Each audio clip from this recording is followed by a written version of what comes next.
Hello दोस्तों, नमस्ते प्रणाम। मैं घूंघट वाली 960 अपने यूट्यूब चैनल में आप सभी का स्वागत करती हूं। तो दोस्तों, मैं सुनाने जा रही हूं बहुत ही प्यारा सा औसान जी की देवी गीत, औसानी माई की गीत। कैसी लगी कमेंट में ज़रूर बताना। यही बखरी के छैया औसानी मैया के छाइला हो, यही बखरी के छैया औसानी मैया के छाइला हो।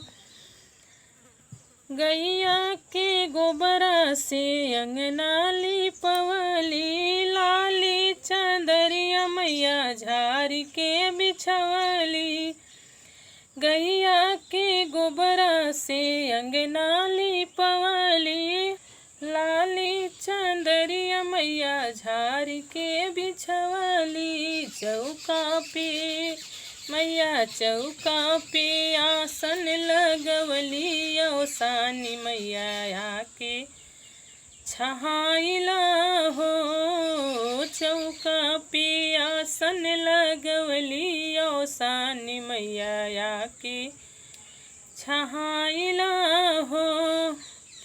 यही बखरी के छैया औसानी मैया के छाइला हो, यही बखरी के छैया औसानी मैया के छाइला हो।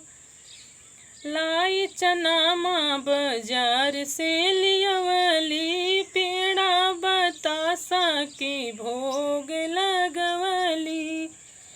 लाई चना माँ बाजार से लियवली, पेड़ा बतासा के भोग लगवली।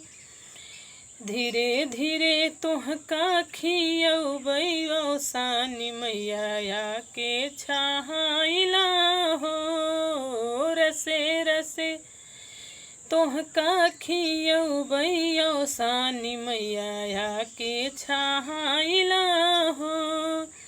यही बखरी के छैया औसानी मैया के छाइला हो। मंगिया के सिंधुरा सजल रहे मैया, मंगिया के सिंधुरा सजल रहे मैया।